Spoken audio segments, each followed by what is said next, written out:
Hi, welcome back to my channel AG cinema time. வணக்கம். Ginny and Georgia season 3 release ஆயிருக்கு. அதோட story line தான் இன்றைக்கி நம்ம பார்க்க போகிறோம். சீசன் 2ல் ஜார்ஜியாவுக்கும் பாலுக்கும் கல்யாணம் நடந்திருக்கும்.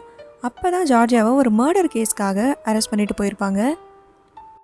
அதை பண்ணது ஜார்ஜியா தான். ஆனால் எதுக்கு பண்ணியிருப்பாங்கன்னா, சிந்தியாவோட ஹஸ்பண்ட் பெட்ரிடனாக இருப்பார். எப்போ வேணால் அவர் சாகலாங்கிற நிலமையில் இருப்பார். அதனால் சிந்தியா ரொம்ப கஷ்டப்படுவாங்க. அவங்க கஷ்டத்துலேருந்து அவங்கள விடுவிக்கிறேன்னு இந்த வேலையை ஜார்ஜியா பண்ணியிருப்பாங்க. இதை ஹாஸ்டன் கபோர்டில் ஒளிஞ்சிருந்து பார்த்துருப்பான். அவர் இறந்ததில் சிந்தியாவுக்கும் மற்ற யாருக்குமே சந்தேகம் இருக்காது. ஆனால் ஜார்ஜியாவோட லேட் ஹஸ்பண்டோட மர்டர் கேஸில் இன்வெஸ்டிகேட் பண்ணிகிட்டு இருந்த அந்த ஆள் இங்கேயும் வந்து சிந்தியா கிட்ட ஜார்ஜியா தான் இவரை கொலை பண்ணியிருக்கணும், அவர் நேச்சுரலாக சாகலை, நீங்கள் இதை பற்றி கம்ப்ளைண்ட் ஃபைல் பண்ணுங்கன்னு சொல்லியிருப்பாரு. அதனால தான் சிந்தியா கம்ப்ளைண்ட் பண்ணியிருப்பாங்க. ஜார்ஜியா மேலே இந்த பழி விழுந்திருக்கும். ஜார்ஜியாவை எப்படியாவது பெயில் எடுக்கிறதுக்காக பால் ஒரு பெரிய லாயரை வச்சு வாதாடிட்டுருப்பார். ஆனால் அந்த டிடெக்டிவ் ஜார்ஜியாவோட பழைய கேஸ் எல்லாம் கிளறிடுவான்.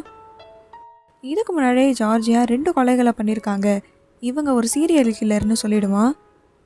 இதுக்கு முன்னாடி இவங்க கல்யாணம் பண்ண 2 பேரை இவங்க கொலை பண்ணியிருக்காங்க, இவங்களோட அடுத்த விக்டம் பாலா கூட இருக்கலாம்னு சொல்லி இந்த மர்டர் கேஸை ஒரு சீரியல் கில்லர் கேஸாக மாற்றி விட்டுருவான். இதை பற்றி தான் இப்போ வில்ஸ்பெரி ஃபுல்லாகவே பேசிகிட்டு இருப்பாங்க. எல்லா நியூஸ்லேயும் ஜார்ஜியாவை பற்றின நியூஸ் தான் போகும். ஜார்ஜியா யார்கிட்டேருந்து மறைஞ்சு வாழ்ந்துட்டு இருக்காங்களோ அவங்களே இவளை நியூஸில் பார்ப்பாங்க. ஜார்ஜியாவோட ஸ்டெப் டேடும் அவங்க அம்மாவும். அந்த டிடெக்டிவ் அது மட்டும் சொல்லாமல் இன்னும் சில எக்ஸ்ட்ரா பாயிண்ட்ஸும் சொல்லியிருப்பான். அது என்னென்னா, ஜார்ஜியாவோட உண்மையான பயாலஜிக்கல் அப்பா ஜெயிலில் இருக்கார், அவரும் மர்டர் அட்டம் பண்ணதுனால தான் உள்ளே இருக்கார். இவங்க ஃபேமிலி இப்படி தானே டிடெக்டிவ் அங்கே ஒரு ஸ்டேட்மெண்ட் கொடுத்துருப்பாரு. ஜின்னி ஹாஸ்டன்னு குழந்தைங்களா காரணம் காட்டி ஜார்ஜியாவுக்கு பெயில் கொடுத்துருந்தாலுமே இவர் இப்படி ஜார்ஜியா மேலே சீரியல் கில்லர் பழி போட்டதுனால ஜார்ஜியாவோட வீட்டு வாசலில் தான் நியூஸ் ரிப்போர்ட்டர்ஸ் எல்லாரும் எப்போவுமே காத்துக்கிட்டே இருப்பாங்க. ஜின்னியும் ஹாஸ்டனும் ஸ்கூலுக்கு போனாலும் அவங்கள அங்கே இன்டர்வியூ பண்ணுறதுக்காக எல்லாரும் வந்திருப்பாங்க.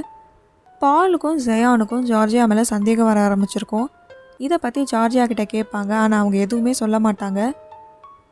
அந்த டைமில் தான் பாலோட அசிஸ்டண்ட் ஜார்ஜியாவை பற்றி சில உண்மைகளை பால் கிட்ட சொல்கிறான்.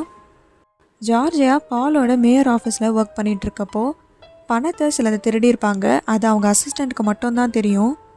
அதை இப்போ அவன் பால் கிட்ட சொல்கிறான். அதனால் பாலுக்கு ஆல்ரெடி ஜார்ஜியா மேலே இருந்த சந்தேகம் அதிகமாகுது. அதனால் கொஞ்ச நாள் அவங்க விட்டு தூரமாக இருக்கலான்னு அவங்க அம்மா அப்பா வீட்டில் போய் தங்கியிருக்காரு. ஜார்ஜியா பற்றின பல உண்மைகளை இந்த டிடெக்டிவ் சொன்னதுக்கப்புறம் தான் ஜயானுக்கே தெரியும். அதனால் அவரும் ஜின்னியை ஜார்ஜியா கிட்டேருந்து பிரித்து கூட்டிகிட்டு போயிடுவார் சைல்டு வெல்ஃபேர் ப்ரொடெக்ஷனோட. அதே மாதிரி கில்லும் ஹாஸ்டனை கூப்பிட்டுட்டு போயிடுவார். ஜார்ஜியா யாரெல்லாம் அவங்க பக்கம் இருக்காங்கன்னு நினச்சாங்களோ அவங்க எல்லாருமே ஜார்ஜியாவுக்கு எதிராக திரும்பிடுவாங்க. இப்போ அவங்க பசங்களும் அவங்க கூட இல்லை. இனிமேல் இந்த கேஸ்லேருந்து ஜார்ஜியா எப்படி ஜெயிக்க போகிறாங்க அப்படிங்கிறது தான் இந்த சீசனோட கதை.